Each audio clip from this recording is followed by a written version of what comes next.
before versus after.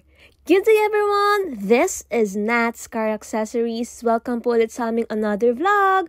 For today ay nasa home service installation po tayo sa Bulacan.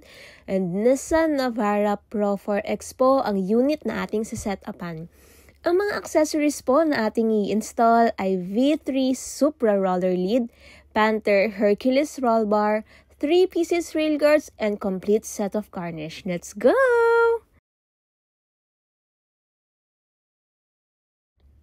Kung mapapansin po ninyo ay naglalagay tayo ng silicone sa mga corners and dulo ng ating roller lid. Ito po ay para to secure na wala pong tagas ang ating bed cover.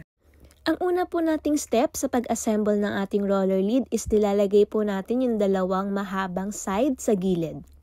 Isa-secure lang po natin ito ng tornilyo. Lahat po ng nakikita nyo na tornilyo, bolts na ginagamit natin para mabuo itong roller lid ay kasama na po sa package. Kaya wala na po kayong kailangan problemahin, kompleto na po ito. Andito na po tayo sa last step ng pag-assemble ng ating roller lid. So nilagay na po natin yung mismong cover dito sa taas and secured lang po ito ng 6 na tornilyo.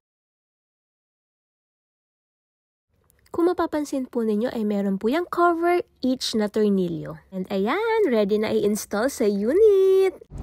Ngayon naman po ay i-assemble na natin ang ating roll bar. Ito po ay ang Panther Hercules Roll Bar.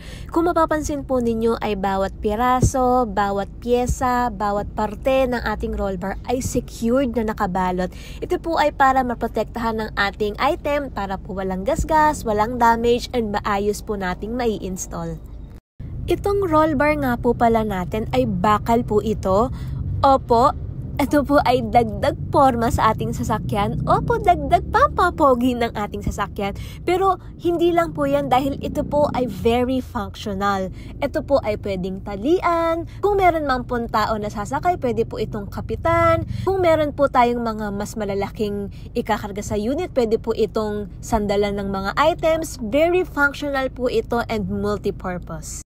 Itong roll bar na accessories ang isa sa pinaka-mare-recommend din namin dahil unang-una, nakakapogi na ng sasakyan, pangalawa ay maaasahan pa.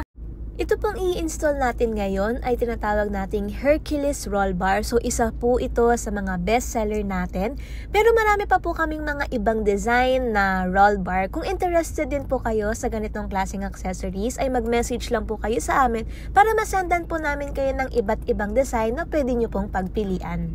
Lahat po ng tornilyo, bolts na kailangan para mabuo itong roll bar ay kasama na dito sa package. Wala na rin po kayong kailangan problemahin. Kompleto na po ito. Ayan, tapos na. Pwede nang i-install sa unit. Ang una po muna nating ilalagay ay ang roller lid. Ngayon na naipatong na natin ang roller lid sa unit, isa-secure na natin ito with bolts. So, meron itong 4 na bolts, 2 sa harap and 2 sa likod. And mapapakita namin dito sa video kung paano ito ina-assemble and paano ilalagay.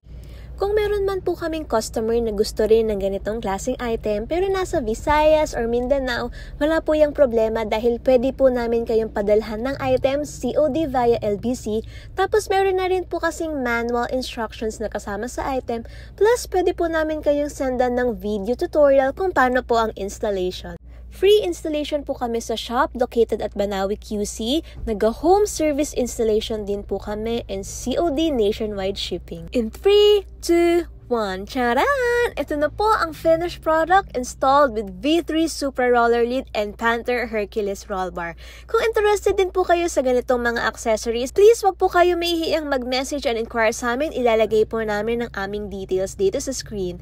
Hanggang sa susunod po ulit na aming vlog, maraming salamat po! Bye-bye!